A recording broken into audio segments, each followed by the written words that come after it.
The Legend of Zelda, home to happiness, adventure, and saving the princess. A game most would not expect to have moments that will leave kids shaken, let alone adults, with dark concepts and horrifying moments that leave you wondering what you just saw. Well, this is 7 scary moments in The Legend of Zelda, in no particular order that is. Before we begin, I will say moments of fear are like music or most forms of art. It is entirely subjective, so what is scary to some will not be scary to all. And keep in mind, with the ratings on some of the games being unrestricted, having these moments makes them all the more terrifying. Though later 3D Zelda titles gained the T rating, for some of us the damage was already done. Now, without further ado, let us proceed with the list. Number 7. Wallmasters. Now, for those who have played the Zelda games, we know the signs and how to run. For others, there is a creature hidden in the high ceilings watching you in the Zelda series, reaching down to take you away. They have shown up in most of the games, but for this we will reference the 3D titles for immersion's sake. These enemies look like monstrous hands that normally fall from the sky. At times, the only warning for these creatures is a shadow above you. At times, it is visible to the naked eye. Other times, you need a special eye to see them. This is what you have to ask though. Is the hand the master, or is it something bigger coming to take you away from all the progress you made in these dark dungeons? Number 6. The ReDead. These creatures are the stuff of theories and speculation, making people wonder, are these really the zombified remains of the dead, or clay golems brought to life? For this, we go in blind. Deep in a graveyard, we see a thin brown humanoid. It's not facing you, and it seems harmless enough until it turns around. The dreaded ear-piercing shriek assaults your ears, and those of our hero, causing this paragon of courage to freeze in terror as the creature slowly makes its way for an attack. You know something is wrong when one known to hold such great heroic courage gets paralyzed with fear because of the shriek these things make. Number 5. Yetta's transformation. Let me set up a scene for you. You are playing Twilight Princess, and you find the home of 2 kindly Yetis. They offer their home and food for you, even offering help for you to locate the piece of Twilight mirror, which may be in their care. Yetta sits in the living room near the fire, sick perhaps from the shard's influence, and is too weak to even move. She tells you where the shard is located and where you need to go for the key to the chamber it's in. But due to illness, she keeps remembering the key's location wrong. Though where she led, you got the ingredients for her husband's soup, so not a total loss. Well, when you finally get to the key, you head to the room where the mirror is kept, and thanks to the soup, Yetta is able to escort you inside the room. You enter and find her gazing at the shard of the Mirror of Twilight you're looking for. She stands there, contemplating its beauty, seeming to babble for a moment before turning around, her face becoming demonic and screaming, "You know, take mirror," before attacking. This sudden change caught many off guard, a game changer you'll definitely never forget. Number 4. The Silent Realm. Now, this is a place that made Skyward Sword almost hellish. When you first experience it, you think, great, another fill-the-thing quest to progress the story. But this is where the game changes from lighthearted adventure to survival horror. Now the script has been flipped, you have been stripped of your power, and in order to survive you got to gather items and fill the vessel, all while keeping hidden with a close eye on that timer, because if you don't, you're in for a bad time.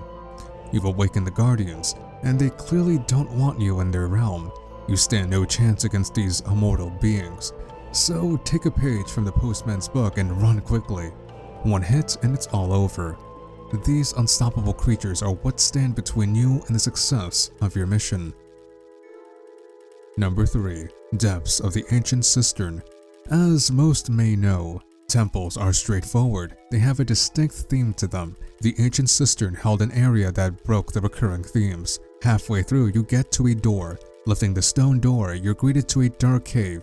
The bright and colorful scenery quickly shifts to dark blue and purple hues. Directly ahead, you see a giant stone moblin head with its lower jaw filled with a lake of poison ooze. Under your feet lurks an enemy that will pop from the ground, revealing flesh-hungry zombies. Shortly, you find yourself surrounded with hard-to-kill zombies, leaving you with two options to work with: fight or flight.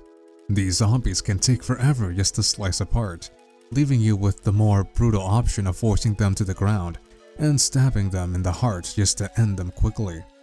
Towards the end of this zombie nightmare, you see light and a rope falling from the light to save you from the pit of the undeath. But below that rope are the skeletal remains of what you do not know. You run over these bones and grasp the rope to freedom. But you are not the only one, for the zombies rise from the pit of bones and start climbing for and reaching to drag you down back into the pit. Number 2. The Alien Invasion. From zombies to demons, ghosts to goblins, the Zelda series has had many monsters, so we would be revised if we did not mention the aliens of Majora's Mask, coming every Clocktown festival to take the cows of Romani Ranch. This is your only chance to see these beings. Though some are skeptical or outright dismissive of this idea, you still team up the ranch's namesake, Romani, and you will see the truth. It is night as they come, a ball of light bringing them to the ground, and should you fail to stop them, they will take the cows, and because she was trying to defend them, Romani too. You will find her the second day so zombified out, she does not speak on the final day. You can see her trembling with the memories of what they did, and upon seeing you, it is like you never met.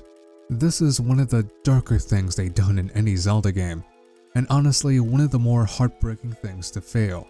So you might fight till morning comes, save the cows and the girl to prevent the horrors these things will do to her from happening. Now, time for some honorable mentions. We have here the diabolical Cuba sisters. On a ghost ship in Phantom Hourglass, we are treated to a simple save the children mission.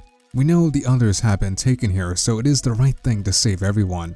That is, until we are betrayed. For these sisters are more than what they appear.